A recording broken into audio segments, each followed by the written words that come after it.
kita hadapi sekarang ini, nilai tukar rupiah kita semakin lama semakin melemah. Maka investasi itu juga sekarang ini menurun.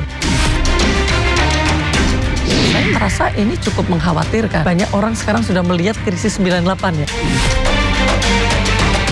Kalau sudah inflasi tinggi tidak bisa ditahan lagi, maka daya beli masyarakat yang akan merosot. Nah, jadi kalau itu terjadi, PHK tidak hanya terjadi di swasta, sekarang PHK di sisi pemerintah juga sudah mulai dilakukan, Mbak. Dalam kondisi seperti ini akan sulit. Kepala rumah tangga atau keluarga ini akan mendapatkan pendapatan tambahan, itu juga sulit. Kita sangat khawatir nanti bukan hanya masalah ekonomi, tetapi ada instabilitas sosial. Menuju 15.000, kapan? Oh, saya tanya Ibu bertanya lagi kepada Bapak. Bertanya kepada Pak Purbaya. Justru statement yang tidak didasari oleh sebuah rencana yang cukup detail, itu justru backfire. Ekonomi 3 bulan ke depan akan masih tetap struggle, ya. Dan 3 bulan ke depan kita tidak memiliki kemewahan untuk bisa mendorong ekonomi. Tidak ada daya beli yang tidak terkait dengan nilai tukar rupiah. Daerah itu biar tidak menjadi burden atau beban bagi pemerintah pusat, segera koreksi APBN kita.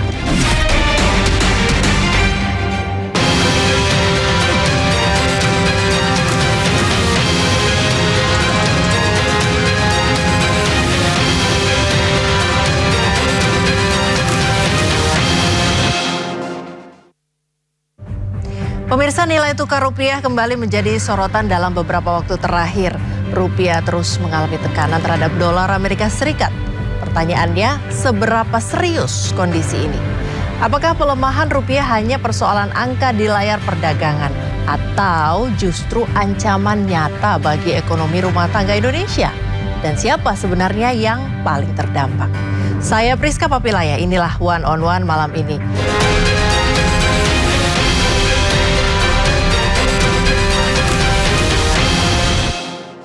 Dan malam hari ini kita akan membahasnya secara mendalam bersama pendiri dan ekonom senior KOR Indonesia, Dr. Henry Saparini. Selamat malam, Ibu. Selamat malam, Mbak Priska. Ya, kalau Ibu melihat secara komprehensif begitu, ekonomi Indonesia saat ini bergeraknya ke arah mana dan bagaimana sebenarnya? Ya, jadi sebenarnya kalau kita bicara tentang ekonomi Indonesia, Mbak Priska, pada tahun 2024 itu pergantian kepemimpinan, kita berharap ini kesempatan kita untuk bisa tumbuh lebih tinggi. Tetapi pada saat itu kan tiba-tiba Presiden Prabowo melakukan koreksi kebijakan yang luar biasa. Ya, melalui seluruh sumber daya ekonomi itu dilakukan koreksi. Mungkin yang publik sudah tahu itu tentang efisiensi, pengurangan anggaran ke daerah gitu ya. Kemudian yang kedua itu adalah melakukan koreksi terhadap tatanan BUMN dengan mendirikan Danantara. Kemudian dalam kondisi seperti ini tentu swasta akhirnya menunggu, lebih memilih untuk menunggu. Nah, dalam kondisi seperti ini kita menghadapi global yang luar biasa. Di tahun 2025 ini terutama ya, 2024 kita sudah mulai dengan beberapa perubahan yang terjadi di negara-negara lain, perang dan sebagainya ya. Jadi geopolitik dan geoekonominya itu mengalami perubahan yang luar biasa. Nah, kita ekonomi Indonesia itu kan ekonomi yang terbuka. Artinya ekonomi yang akan terpengaruh oleh perubahan yang terjadi di dunia gitu, di luar. Nah, jadi sekarang kalau kita melihat apa yang terjadi, pertama itu adalah perang Iran ya, yang kita tahu pasti nilai tukar dari semua negara itu akan terganggu. Kemudian yang pasti lagi adalah harga energi ya, itu pasti akan berpengaruh dan ditransfer dampaknya itu ke semua negara.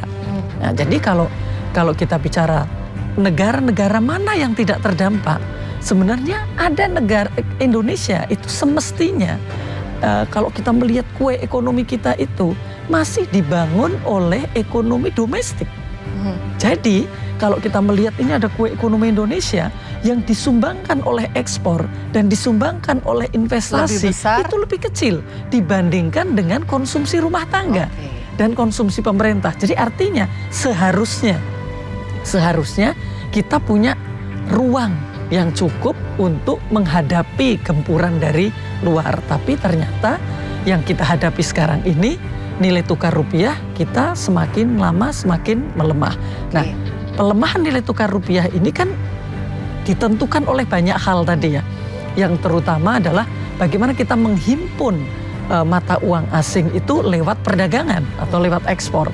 Dan bagaimana kita menghimpun itu lewat investasi asing yang masuk. Dengan adanya perang, dengan adanya manuver dari Amerika Serikat lewat tarif, habis itu lewat agreement atau perjanjian yang luar biasa antara Amerika Serikat dengan negara-negara lain menekan ekonomi di banyak negara, maka investasi itu juga sekarang ini menurun. Ekspor menjadikan 3 faktor tadi shrinking, mengecil gitu. Nah, jadi artinya faktor dalam negeri lebih kuat, Ibu ya. Nah, akhirnya yang semestinya faktor dalam negeri itu kita bisa manfaatkan tadi karena sumbernya adalah dalam negeri terpengaruh oleh hal tadi. Nah, jadi kalau kita melihat tidak hanya dari sisi ekspor saja, tidak hanya dari kebutuhan untuk impor saja, tetapi Mbak Priska, Indonesia ini investasi asing kita itu kan cukup banyak. Dan masyarakat juga harus tahu bahwa semua yang melakukan bisnis di Indonesia, mereka ada laba, ada dividen yang harus dikembalikan ke negaranya. Nah, itu juga memerlukan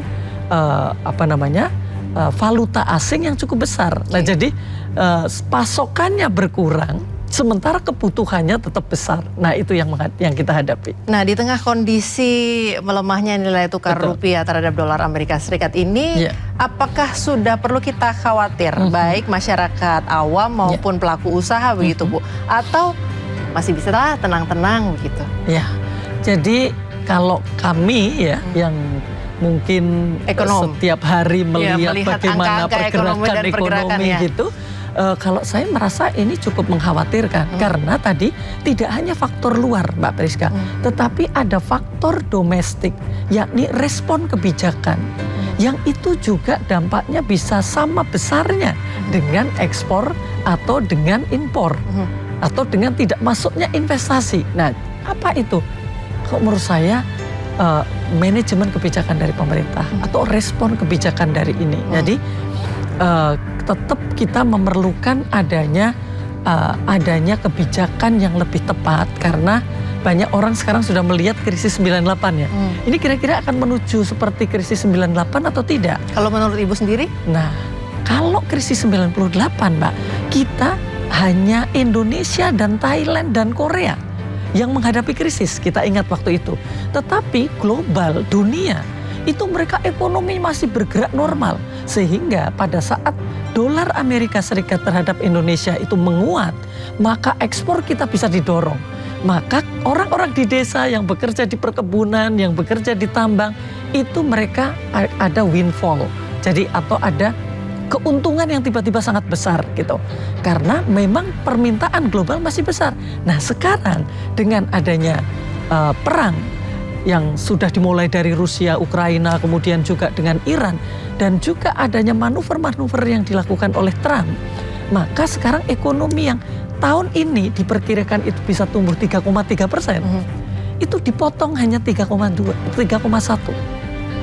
Perdagangan dunia yang tadinya diprediksi akan tumbuh 1,8%, sekarang hanya 0,5%. Artinya apa? Bagi Indonesia ini cukup mengkhawatirkan kalau kita masih berharap mendulang nilai valuta asing tadi dari ekspor karena marketnya sedang turun. Jadi sebenarnya apa langkah tepat yang harus dilakukan oleh pemerintah, termasuk komunikasi terhadap masyarakat? Betul. Ibu ya? Apa yang harus dilakukan pemerintah ini? Mbak Priska benar sekali. Jadi sekarang yang penting adalah memanfaatkan ekonomi domestik, Mbak. Tadi di awal saya sudah sampaikan bahwa sebenarnya ekonomi Indonesia itu masih ekonomi tradisional yang domestik. Nah, tinggal sekarang respon dari pemerintah itu akan seperti apa? Akan sibuk dengan melihat apa yang terjadi di luar, dampaknya kepada kita, melupakan sebenarnya kita punya kesempatan yang cukup besar di dalam negeri. Misalnya, yang dikhawatirkan oleh market atau oleh investor itu adalah bagaimana pemerintah mengelola fiskal itu dengan tidak tepat, gitu ya. Kita sebenarnya tidak terlalu penting dengan itu, tapi apakah ada desain fiskal atau anggaran pemerintah yang memang didesain untuk menggerakkan ekonomi dalam negeri? Nah, yang dikoreksi dari MBG, ya, makan bergizi gratis, itu tidak sekedar kenapa anggarannya besar, tetapi kenapa anggaran yang besar yang didanai dengan cukup mahal tidak bisa memberikan multiplier effect, tidak bisa menggerakkan ekonomi di daerah-daerah. Sebenarnya pada di situ, Mbak. Tapi kalau dari kacamata ekonomi sendiri, Ibu, program MBG ini faktor-faktor baiknya apa, Bu? Iya. Jadi inilah kita kalau bicara ekonomi juga harus bicara juga politik ya. Jadi kalau kita melihat sistem politik di Indonesia, itu adalah sistem politik 5 tahunan. Walaupun Indonesia memiliki rencana pembangunan jangka panjang 20 tahun, tetapi presiden dipilih setiap 5 tahun. Dan setiap presiden diperbolehkan untuk memiliki janji-janji atau rencana yang mau dilakukan dalam 5 tahun, yang itu disebut dengan rencana pembangunan jangka menengah 5 tahunan. Sehingga kalau kita tanya tadi MBG, itu adalah janji presiden yang menang, maka secara politik dia punya hak untuk diimplementasikan, didanai dengan anggaran dari mana saja untuk diimplementasikan. Maka kalau tadi Mbak Priska tanya pada saya, MBG itu sebenarnya ada sisi positifnya atau enggak sih? Ada sisi positifnya. Apa ya? Yang pertama, kita harus jujur bahwa sebenarnya kondisi gizi dan kualitas kesehatan juga SDM dari masyarakat kita sangat rendah. Perlu diperbaiki. Perlu perbaikan, ya. Itu benar. Tetapi juga anggaran yang ratusan triliun, 336 triliun. Kalau tujuannya hanya untuk memperbaiki gizi tadi, tidak didesain juga untuk agar masyarakat ikut mengelola program MBG ini. Dan sayang secara sekali. Ekonomi. Iya dong. Karena bagi saya yang harus dilakukan oleh pemerintah dalam kondisi yang sangat sempit ini, memanfaatkan banyak lini untuk banyak tujuan, satu lini untuk banyak tujuan, betul, begitu Bu ya. Bahkan kelompok miskin tadi yang anaknya berhak untuk menerima MBG, yang istrinya hamil layak mendapatkan MBG, jangan mereka dijadikan objek, tapi mereka juga subjek di dalam melaksanakan. Jadi artinya semestinya dilibatkanlah dapur-dapur sekolahan yang akan mempekerjakan orang tua mereka, atau juga kita bisa mendorong UKM, kelompok-kelompok rumah makan kecil, catering kecil untuk melakukan itu. Nah, kalau itu dilakukan maka ratusan triliun tadi dilewatkan MBG. Nah, setelah itu akan ada kegiatan ekonomi yang bergulir, dan menurut saya kalau sudah 3 tahun ini bisa menjadi industri di desa-desa, Mbak Priska. Nah, sayangnya MBG sekarang ini tersentralisasi, malah dibuat satu kitchen itu 3.000, satu dapur 3.000. Bagaimana mungkin mereka pelaku-pelaku UKM, pelaku mikro itu bisa terlibat? Tapi artinya Ibu melihat potensi besar program MBG ini menjadi penggerak ekonomi satu negara, Ibu ya? Sangat bisa. Dan menurut saya justru waktu itu saya sampaikan pada Presiden, jangan ini dijadikan program pemerintah. Terus jadi program apa? Program nasional. Apa artinya? Kalau program nasional itu tidak hanya dilakukan oleh pemerintah, tapi juga dilakukan oleh swasta, bisnis, atau mereka swasta filantropi. Mbak, kita ini giving indexnya di Indonesia itu tertinggi di dunia. Tertinggi di dunia, Ibu. Tertinggi di dunia. Jadi orang Indonesia itu sangat dermawan. Jadi makanya banyak, tahu, Bu. Jadi banyak lembaga-lembaga sosial yang kalau diikutkan dalam program ini akan luar biasa. Tidak harus pemerintah sekarang ini harus mengambil anggaran dari pendidikan. Betul. Karena Kemudian, anggaran pendidikan itu sangat diperlukan untuk pendidikan yang lain. Nah, harusnya kalaupun pemerintah tadi setelah dikurangi oleh pelibatan lembaga-lembaga sosial, pelibatan swasta dengan CSR mereka, masih harus menggunakan dana APBN, maka harusnya yang dimasukkan di situ adalah anggaran peningkatan gizi, anggaran untuk pengembangan UKM, anggaran untuk pembangunan koperasi, anggaran untuk penciptaan entrepreneur muda atau wira swastawan muda, itu anggarannya semua ada. Nah, harusnya yang dijadikan satu itu sehingga membangun UKM muda di bidang MBG, membangun koperasi-koperasi untuk mendukung MBG, kan sama saja. Karena itulah jadi janji. muternya ke situ-situ aja. Di situ. Iya, Tapi sekarang dalam negeri jadi aktif Ibu ya. Jadi salah kaprah karena yang diambil adalah anggaran pendidikan. Tapi kalau Ibu sendiri ini melihat, apakah kita punya kapasitas dalam negeri yang cukup terkait dengan pangan tadi, kemudian energi, kemudian bahan baku industri, sehingga kita tidak terlalu perlu bergantung begitu pada pihak luar begitu? Iya. Kalau kita semua harus jujur bahwa sebenarnya sudah terlalu lama. Tidak hanya presiden sekarang, tidak hanya presiden yang kemarin, tapi presiden-presiden sebelumnya sejak kita mengalami krisis ekonomi melupakan apa yang disebut dengan sisi produksi. Jadi kita hanya membangun dari sisi konsumsi saja, mendorong konsumsi masyarakat, melupakan dari sisi produksi, which is itu adalah sektor pertaniannya, sektor industrinya. Kalau kita melihat data, ya mungkin secara gampangnya, dulu sebelum krisis itu sektor industri yang memproduksi kelapa, turunan dari untuk membuat garam, untuk membuat apapun, pakaian dan sebagainya, porsinya terhadap ekonomi itu lebih dari 30%. Tapi karena kita melupakan kebijakan di dalam membangun sisi industri, jadi sekarang tinggal 18%. Wajar kalau anak-anak muda mau cari lapangan pekerjaan nggak ada. Bingung. Karena industrinya tidak bergerak. Nah, jadi artinya kita sebenarnya masih punya harapan kalau kita kemudian jujur melihat kita melupakan nih sektor industri. Jadi dalam kondisi seperti sekarang ini apa dong?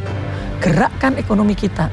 Jadi misalnya nih Mbak, kita kan ketergantungan pangan kita terhadap pangan impor itu kan besar sekali. Dulu kita makannya juga kecap dari kedelai yang ditanam di dalam negeri kan. Tetapi dengan berbagai kebijakan menjadikan kedelai kita tidak kompetitif. Maka lebih murah impor. Nah, kalau kita tidak koreksi kebijakan perdagangannya, kebijakan impornya, lama-lama kita seolah-olah tidak ada barang yang bisa kita gunakan untuk memenuhi kebutuhan kita. Padahal sangat bisa. Nah, jadi gandum kita 100% impor, teknologi, inovasi, ya, penelitian yang dilakukan di kampus, di lembaga-lembaga pemerintah untuk mencari pengganti dari terigu sudah banyak. Tapi apakah itu pernah diambil oleh pemerintah? Dijadikan inisiatif untuk membangun industri pengganti tepung terigu. Nah, itu kan harus dilakukan di banyak hal. Nah, tapi intinya adalah menggerakkan di seluruh wilayah dan seluruh sektor. Nah, hanya dengan kayak begitu baru kita akan merasa bahwa struktur ekonomi kita akan lebih kuat, Mbak. Baik, pelemahan rupiah pemirsa ternyata bukan hanya soal pasar uang, tapi dampaknya bisa langsung dirasakan oleh masyarakat. Setelah jeda kita akan bahas siapa yang paling terpukul ketika rupiah terus melemah. Tetap di One on One.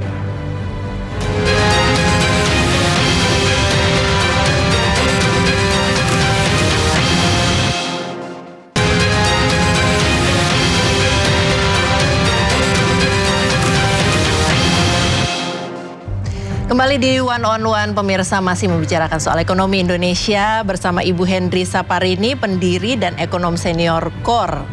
Ibu Henry, tadi kita di segmen 1 sempat membahas sedikit soal MBG, agak banyak sih ya. soal MBG. Ibu tadi sempat membicarakan bahwa pernah memberi masukan terkait MBG Betul. kepada Presiden langsung begitu. Nah, waktu itu bagaimana situasinya, apa yang dibicarakan dan bagaimana respon Presiden itu? Jadi saya pernah ditanya oleh waktu itu ada tim dari Presiden gitu, apakah Bu Henry setuju dengan MBG? Saya jawab, secara politik saya harus setuju. Karena semua presiden memiliki privilege untuk memilih keistimewaan, untuk memilih mana program prioritasnya. Dan kalau saya dari sisi ekonomi, itu bisa dipilih nanti akan menjadi driver atau penggerak ekonomi. Jadi kalau memilihnya itu lewat MBG tidak masalah. Karena nanti akan ada ratusan triliun untuk anggaran ini. Nah, hanya satu yang saya titipkan. Mohon MBG ini implementasinya adalah desentralisasi.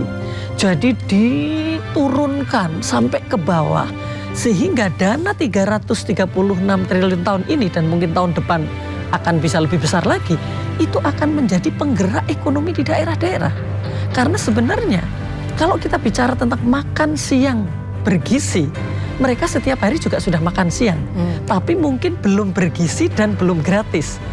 Maka artinya yang harus ditambahkan oleh pemerintah agar lebih bergizi, ditambahlah itu 15.000 untuk protein ya atau untuk yang lainnya dan juga gratis karena ini disiapkan oleh pemerintah atau oleh lembaga-lembaga yang terkait juga dengan pemerintah. Semestinya kan begitu.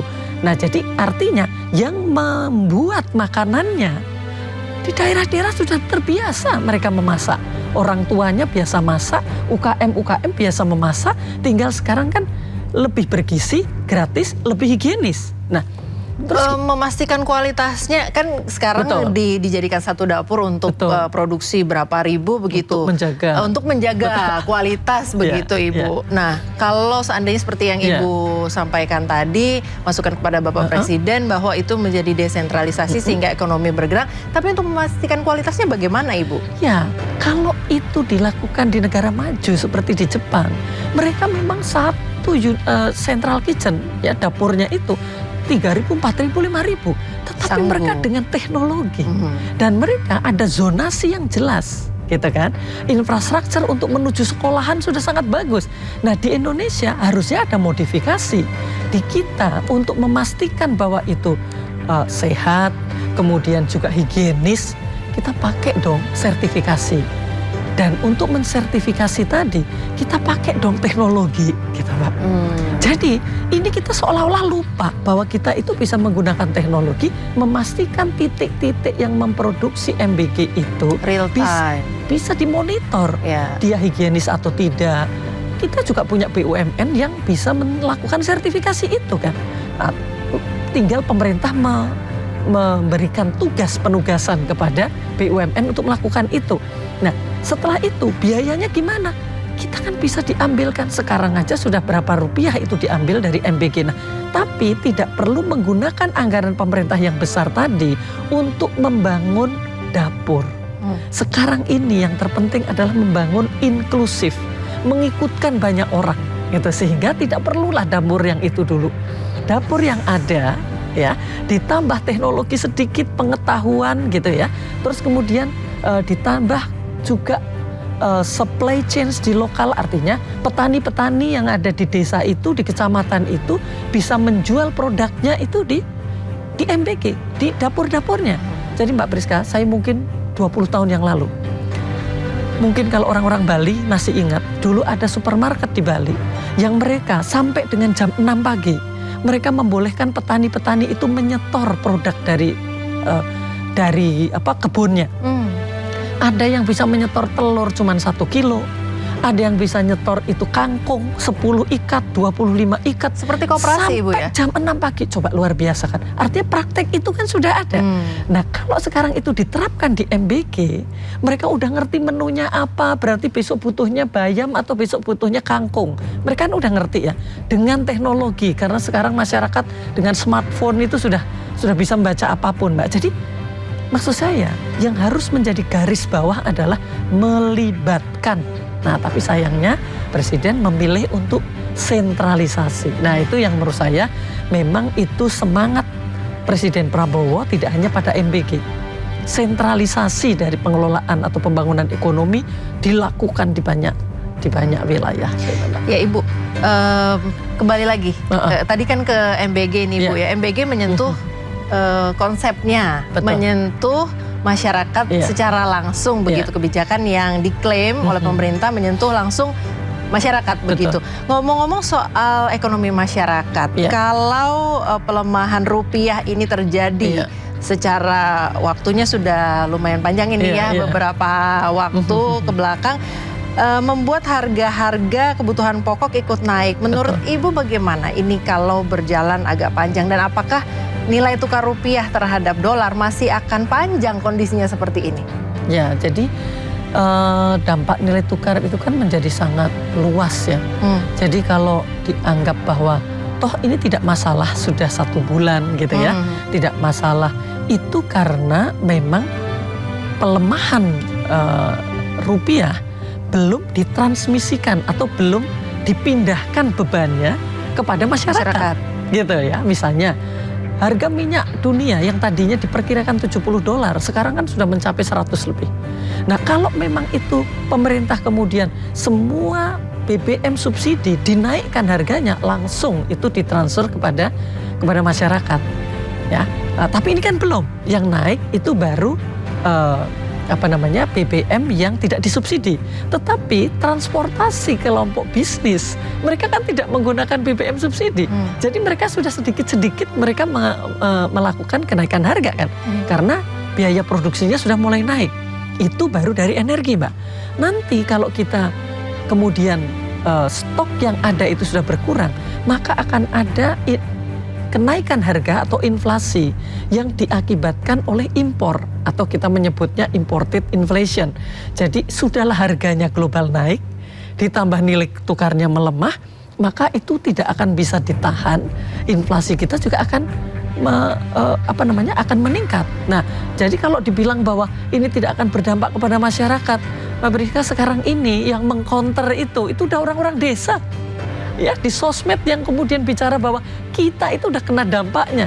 Tidak perlu kita mendiskusikan di sini, tetapi masyarakat desa itu sudah ngerti bahwa dampaknya memang sampai di situ. Dan kalau ini terus berlanjut, tidak ada upaya untuk melakukan koreksi ya, karena sekarang misalnya Bank Indonesia menaikkan suku bunga dengan tinggi, berharap bahwa kemudian dana-dana tadi, dolar tidak akan lari, tidak akan bisa. Karena kita menunggu ekspektasi mereka terhadap ekonomi kita. Apakah pemerintah itu akan memilih kebijakan-kebijakan yang bisa memberikan dampak jangka panjang? Apakah pemerintah akan mengelola ekonomi itu secara lebih konsisten? Nah, itu yang akan dibaca. Nah, janjinya kan dalam 1-2 bulan ke depan, Juni atau Juli, ini menuju perbaikan ke arah positif, Ibu. Dari kacamata ekonomi sendiri bagaimana?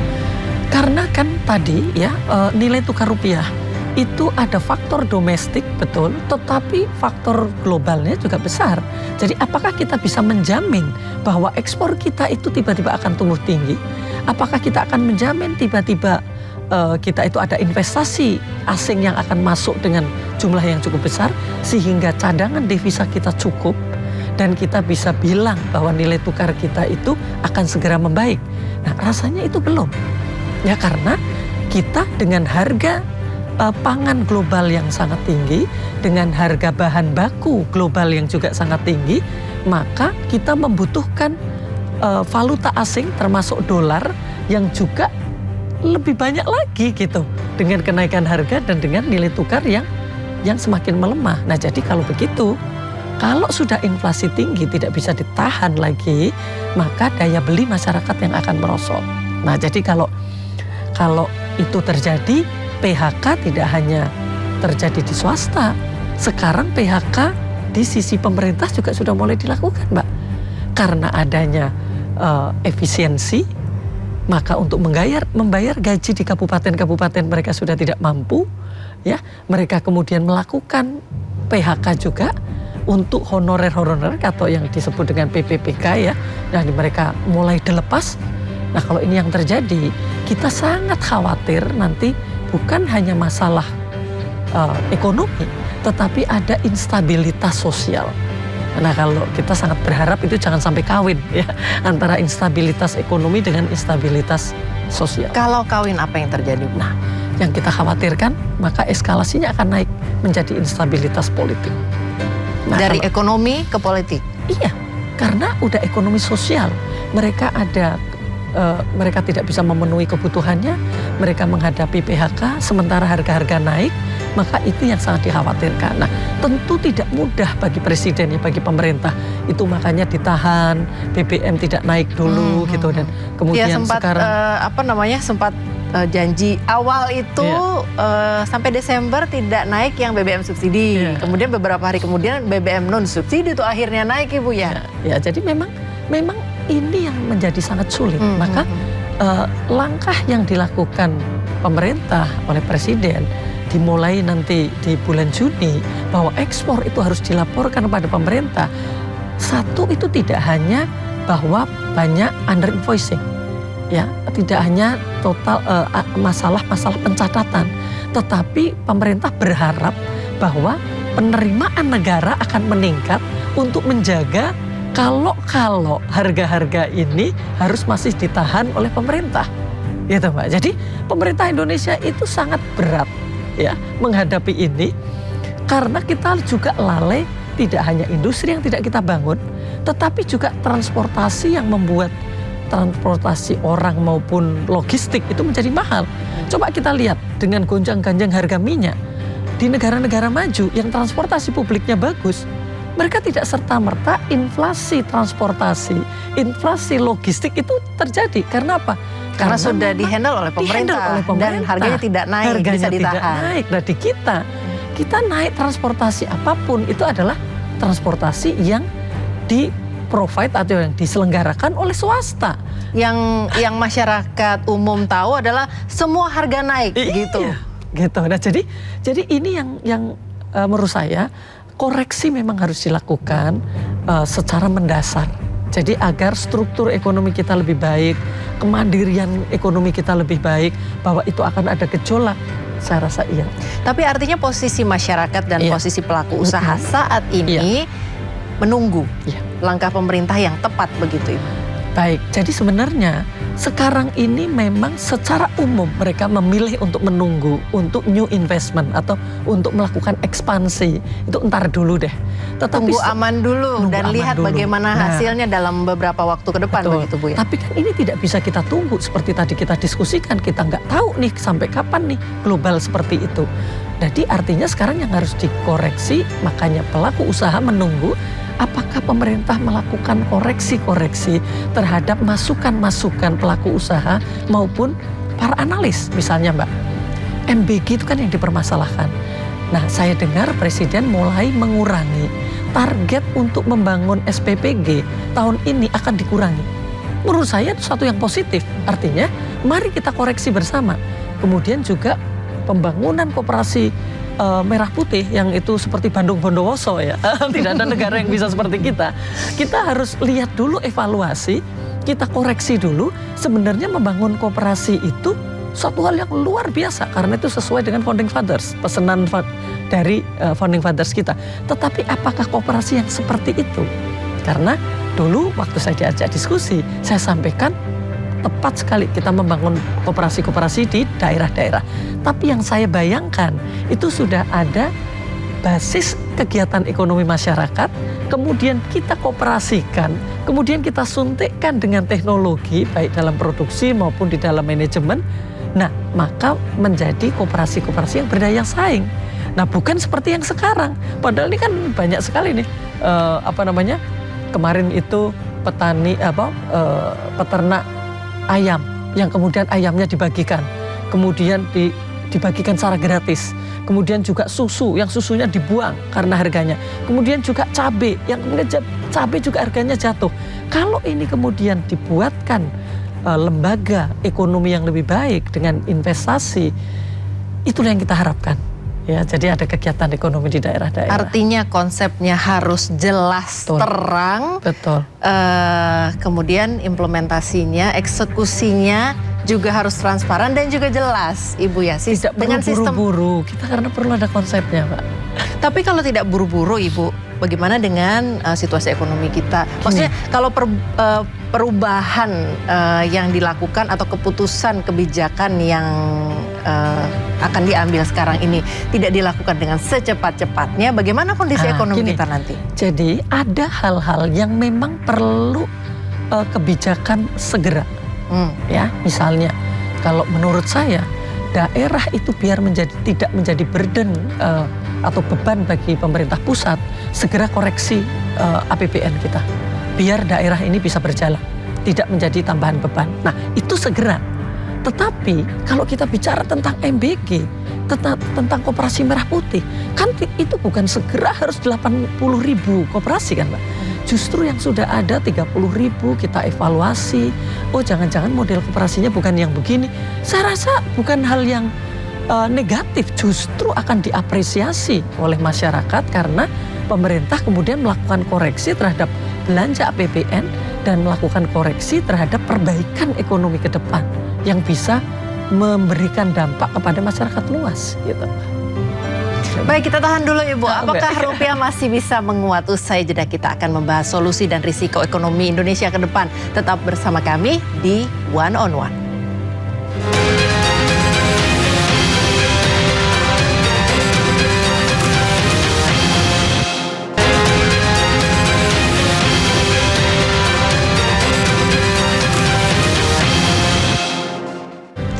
Kembali di One on One, pemirsa. Ibu Henry, Ibu ya. Pak Purbaya itu sempat berjanji katanya kita akan dorong rupiah ke arah 15.000.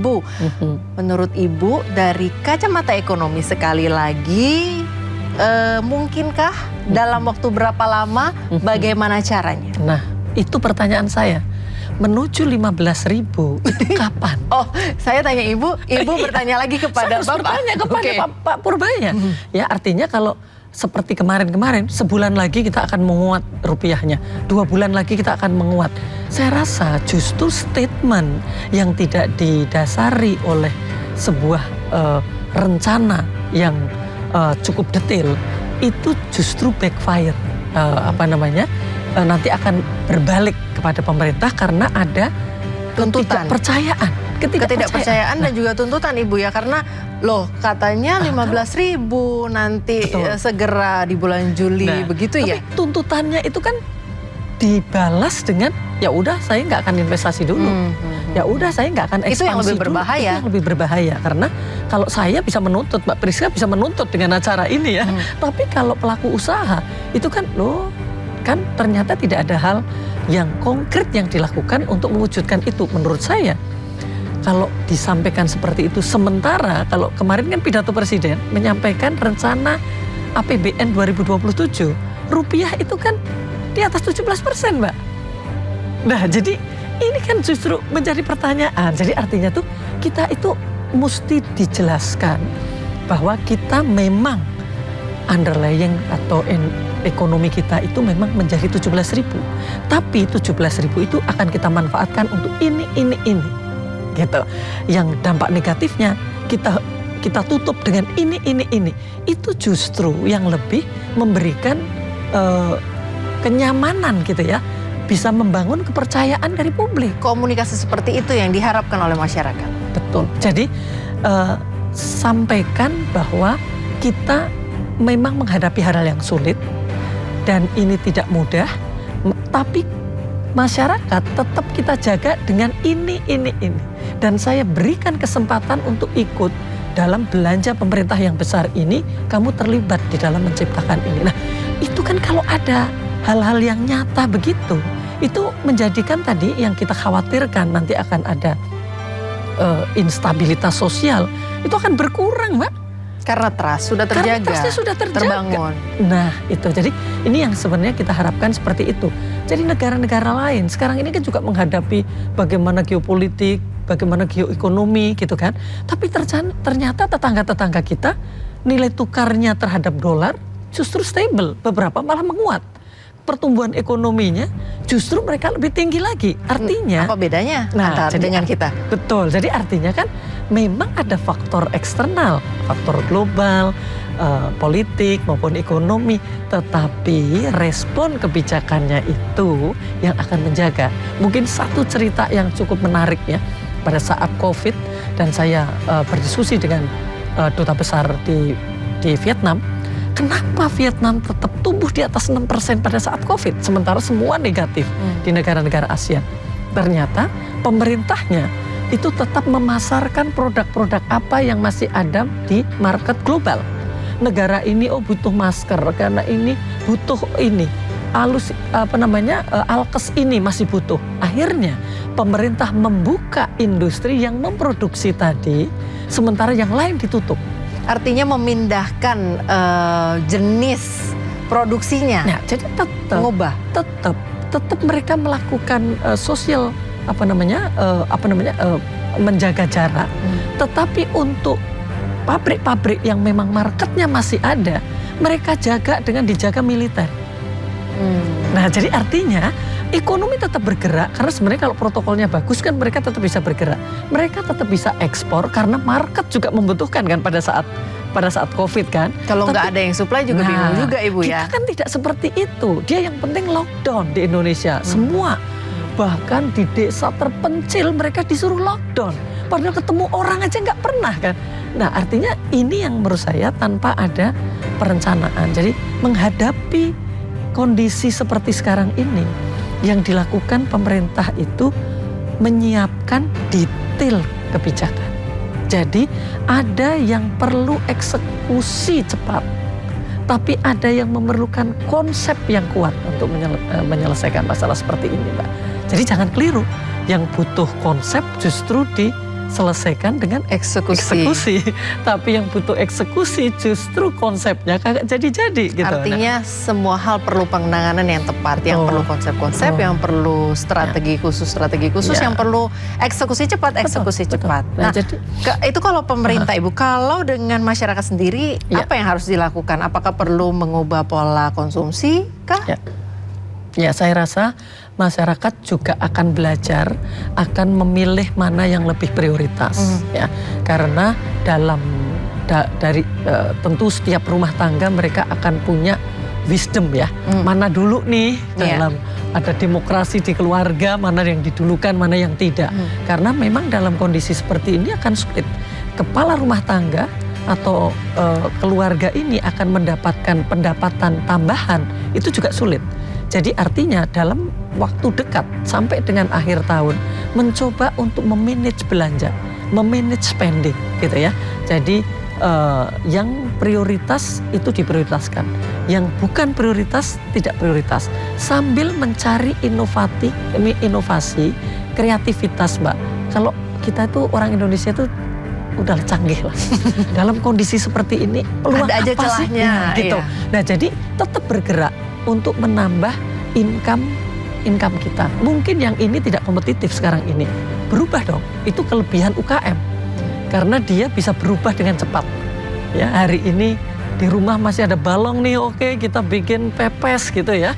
Jualan pepes, udah habis, ini dia ganti lagi, besok ganti apa. Itulah usaha mikro maupun usaha kecil. Jadi ini harus dilakukan oleh masyarakat. Tetapi pemerintah jangan lama-lama, karena daya tahan dari masyarakat, kalau bahasa kita itu daya beli mereka, itu sekarang ini sudah dipres gitu, Pak. Jadi harusnya kalau kita memang berharap ekonomi tumbuh lebih cepat lagi, pemerintah segera memanfaatkan ekonomi domestik ini sebagai market mereka. Gitu. Jadi kalau ada kesepakatan Amerika Serikat dengan Indonesia, yang kita kenal dengan ART, kesepakatan dalam perdagangan yang resiprokal, tapi tidak resiprokal sebenarnya, tidak imbal balik ya, karena sekarang Amerika Serikat boleh memasukkan barang tanpa harus ada sertifikasinya, tanpa ada pembatasan. Nah, jadi ini kalau masyarakat ini sekarang udah sangat cerdas, kalau hal tersebut tidak dikoreksi dan kemudian DPR juga mendiamkan, karena sekarang bola ada di DPR. Kalau DPR mengiyakan semua klausul, maka ini akan berjalan. Nah, kalau hal-hal seperti itu tidak dilakukan oleh pemerintah, maka sulit kita mengajak masyarakat untuk bersama-sama menghadapi masa yang sangat sulit ini. Itu sebenarnya sih. Tapi kesepakatan kan sudah ditandatangani, Ibu. Kita masih Kalau menunggu, dikoreksi masih bisakah? Masih bisa. Memungkinkan? Jadi sebenarnya ada klausul yang memberikan waktu 90 hari bagi setiap negara untuk melakukan bargaining tadi. Nah, makanya sekarang bola ada di pemerintah dan ada di DPR. Nah, semestinya kita ini mengumpulkan sekarang ini argumen-argumen kepada Amerika Serikat bahwa kami itu harus menciptakan lapangan kerja untuk sekian banyak orang sehingga tidak bisa melakukan klausul ini. Gitu. Jadi setelah itu kita yang miskin ada sekian, jadi kita klausul ini tidak karena kemudian akan berdampak secara luas. Tapi yang ini oke karena dampaknya Pak. Nah, mestinya persiapan tadi akan menjadi referensi bagi Presiden Prabowo pada saat bertemu dengan Amerika Serikat. Mana yang kita okekan, mana yang tidak, tapi yang paling penting adalah argumennya. Nah, jadi kita tidak hanya setuju, tidak setuju, enggak dong. Mungkin kita setuju yang ini hanya untuk wilayah ini, tidak setuju untuk yang wilayah ini. Kan harusnya begitu, Mbak. Jelas nah, jadi ya, Bu ya. Memang ini perlu kerja keras, ya, dan kita lihat negara lain juga kerja keras untuk menyiapkan itu, gitu. Nah, jadi ada debat yang luar biasa, ada diskusi publik, kemudian ada parlemen dengan pemerintah yang itu berdebat untuk satu klausul. Nah, ini yang kita perlukan. Yang itu yang kita perlukan sehingga kita akhirnya inilah maksimal yang bisa dilakukan oleh pemerintah dalam kondisi seperti sekarang ini. Dan masyarakat lihat sehingga kepercayaan terbangun. Betul, masyarakat akan bisa menerima. Saya juga harus ikut susah dulu nih kan gitu ya, untuk bisa menyelesaikan masalah tekanan global yang juga cukup besar. Jadi cukuplah tekanan global saja, tetapi tekanan domestik itu yang harus dikurangi. Bagaimana Ibu memastikan bahwa masukan-masukan positif seperti yang Ibu tadi sudah sebutkan panjang sekali dan sangat banyak ini diterima dan diadaptasi begitu oleh pemerintah secara segera? Iya, kali ini kan yang bagian ini segera betul, Ibu ya, betul. untuk urusan penguatan rupiah ya. Iya Mbak, kalau saya sebagai ekonom dan juga teman-teman ekonom yang lain sebagai analis untuk kebijakan publik, ya kita tetap menyiapkan tadi. Sambil tentu saja mencari-cari di mana ada pintu kecil ya, kalaupun bukan pintu besar ya, ada lubang kecil untuk bisa memasukkan masukan-masukan kami. Tapi ada kalanya memang kita diminta untuk memberikan masukan itu, dan kalau saya tetap kita harus optimis, kita harus bersama-sama. Karena kalau kita kemudian juga ikut tidak mau memberikan masukan yang jelas, aduh kita sudah cukup dengan 98. Kita sangat berharap bahwa kita sekarang untuk lebih kuat dan kita tidak mudah kemudian terperangkap dengan krisis seperti yang lalu gitu. Tapi harapannya besar Ibu ya untuk Indonesia menjadi lebih baik secara ekonomi. Saya masih sangat optimis. Maksud saya gini, sebenarnya ada sisi-sisi yang bisa digerakkan, sisi-sisi ekonomi yang bisa digerakkan. Dan itu dengan kebijakan pemerintah. Tinggal menunggu ketok palunya. Merubah kebijakan tadi. Misalnya memainkan instrumen fiskal. Kalau sekarang mungkin kebijakan fiskal itu lebih condong untuk menyiapkan penerimaan bagi proyek-proyek Pak Presiden yang sangat besar.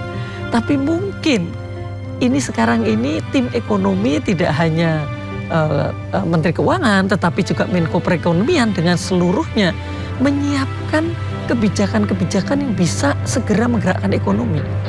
Jangan-jangan ada insentif fiskal atau disinsentif fiskal yang harus segera dilakukan tanpa harus mengeluarkan pendanaan pemerintah, dan itu ekonomi bisa bergerak gitu Pak.